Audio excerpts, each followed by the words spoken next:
Hi everyone, welcome back to my channel, and we're carrying on with the Casey Anthony trial, and next up is Lee Anthony, the brother of Casey. Lee, in June and July of 2008, Lee was living less than 5 minutes away from his parents' home. He would speak to Casey every couple of weeks or so.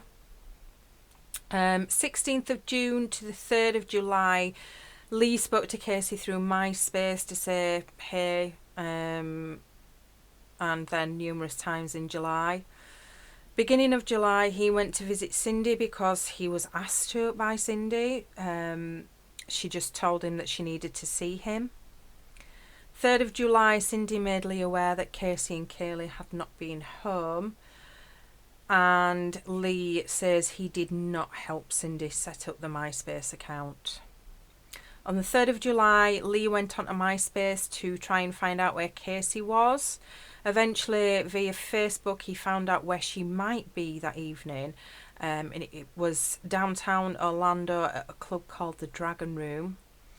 Lee then decided he would go, and he asked a friend to go with him, and Mallory met him and his friend there. When they got there, they tried to get hold of Casey, but it became clear that Casey wasn't going to be at this club. Lee texted her, didn't say he was like searching for her. He just said, hey, want to grab a drink? He doesn't believe she responded. Mallory then tried to contact Casey, and Lee asked her not to let Casey know she was with him. They tried on and off for about an hour. And then they started to try and call her. They tried maybe half a dozen times and left voicemails. Casey picked up the phone a couple of times, and they asked where she was and if she wanted to meet up. Casey would tell them she was busy or she was out with friends and doing her own thing, and she would talk to them later. And she hung up on them a few times. So I think she cottoned on to what was going on. Lee asked her where she was, and Casey told him she was in Jacksonville. At this point, Lee knew it was a lie, and he kept questioning her and asking her why she was in Jacksonville. Casey would say she was with a friend at a country and western bar.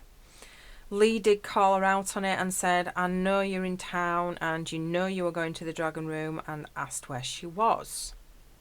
Lee also asked where Kaylee was, and Casey told him that Kaylee was being watched.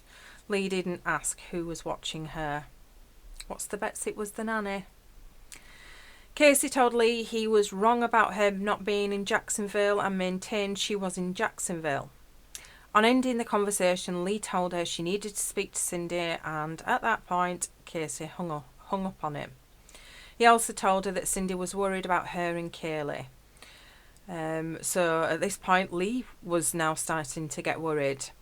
Casey just told him that everything was fine and she would talk to her mum tomorrow.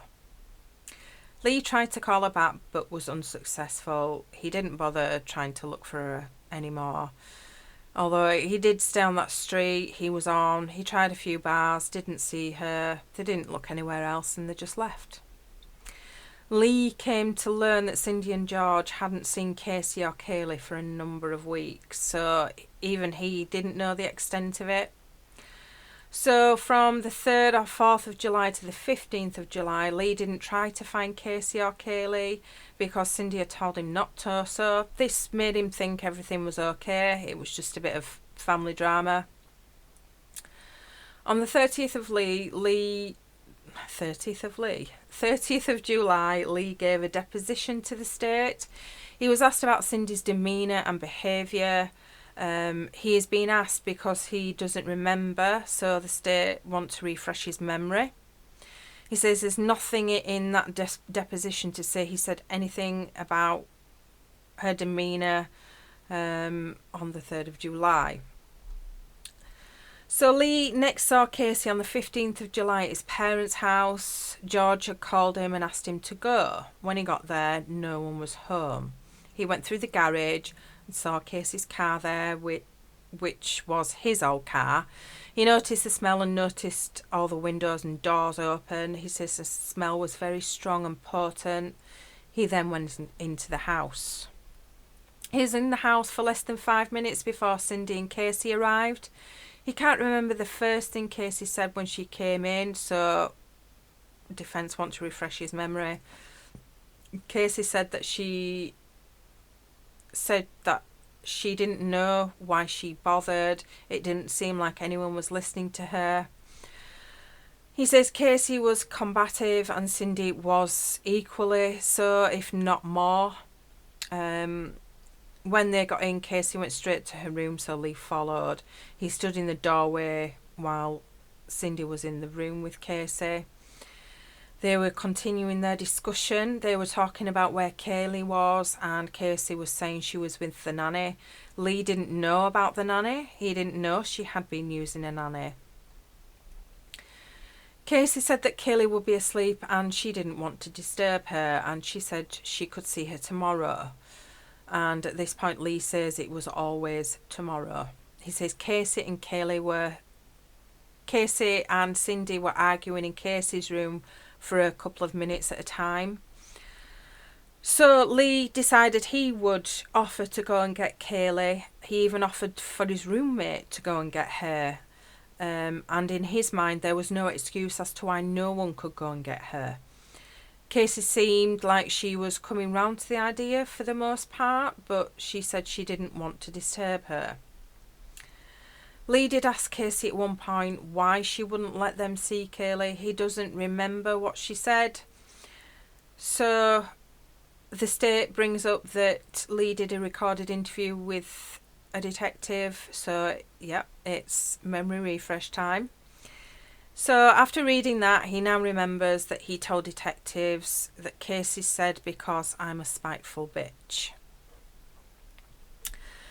The times that Cindy wasn't in Casey's room, Lee would try and talk to her and reason with her. He asked her what was going on. He again can't recall what was said, so they refresh his memory again. Casey told him that his mother had numerous times thrown it in her face that Casey was an unfit mother for Kaylee, and that Casey said, "Maybe I am," and that Cindy had also referenced Kaylee to being a mistake, but the best mistake Casey had ever made. This relationship between Casey and Cindy is just so toxic. Lee was getting more and more frustrated with Casey because nothing was making sense. Why couldn't anyone go get Kaylee? Why does it have to be a fight? Lee remembers asking, "What's in it for Casey?" Lee was trying to get through to Casey so the police wouldn't be called. I mean, he obviously doesn't want all this drama, when in his mind it could easily be solved by going and getting Kaylee. He told her it didn't make sense to get the police involved. He asked Casey to listen to him and said the police are going to show up and ask her where Kaylee is. He says Casey will say with the nanny the police will want to go get her. So he says, "What are you going to do?" He says Casey's face just went blank. At this point, she told Lee that she hadn't seen Kaylee in 31 days, that she had been kidnapped and that the nanny took her. The name he was given for the nanny was Zenaida Fernandez Gonzalez. Lee had never heard of that name up until that moment. Casey was very specific about the number of days Kaylee had been missing. George wasn't present while all this was going on. Lee was asking Casey where was the last place she saw her, and Casey told him Sawgrass Apartments, this is where the nanny lived. He also asked Casey where she had been staying, and she told him with her boyfriend Tony. Casey told him that she had been looking for Kaylee. Again, lie. She had been camping out at the apartment where she last saw her. She would go to places where she thought Kaylee might be or where someone might take her. Lee is now saying that Casey had spoke to Kaylee on the 15th of July, that day, and that was the only person she spoke to, and Casey apparently told Kaylee to put an adult on the phone. I'm sat there listening to this and I'm like, what? There was no follow-up to the fact that Casey had told him that she had actually spoken to Kaylee that day. So Lee wanted to help find her. He got the name of Casey's boyfriend and where he lived from Casey. So Lee called Tony and arranged to go to his apartment.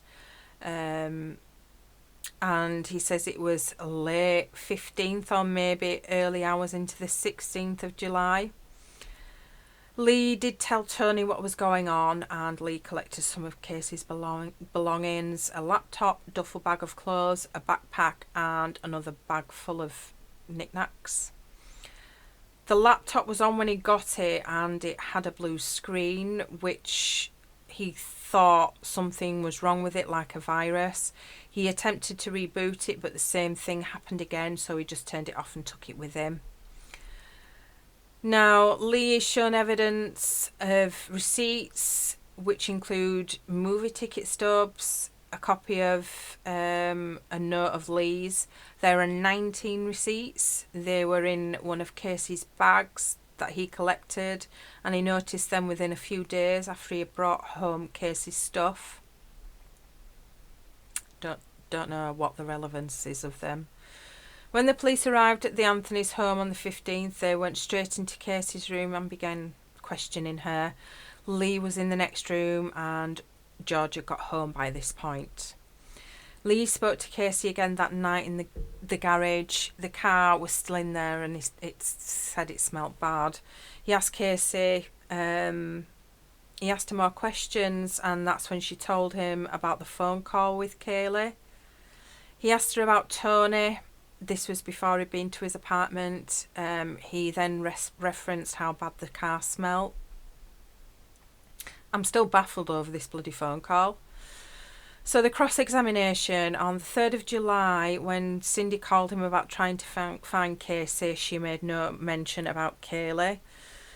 On the 15th, Cindy's main focus was more on how could Casey do this, how much time had passed. There were moments where Cindy didn't give Casey any chance to respond. When Lee collected Casey's belongings from Tony's, the bags were already packed, and Lee's pretty certain that Casey did not pack those bags. I think it's because they were very neatly packed. And he says the bags he collected had no odour. So there is a redirect, and Lee did speak to the police that night and told them about what Casey had said, specifically about the kidnapping and about Zanny the nanny. So that's that. Told you it was slightly more interesting.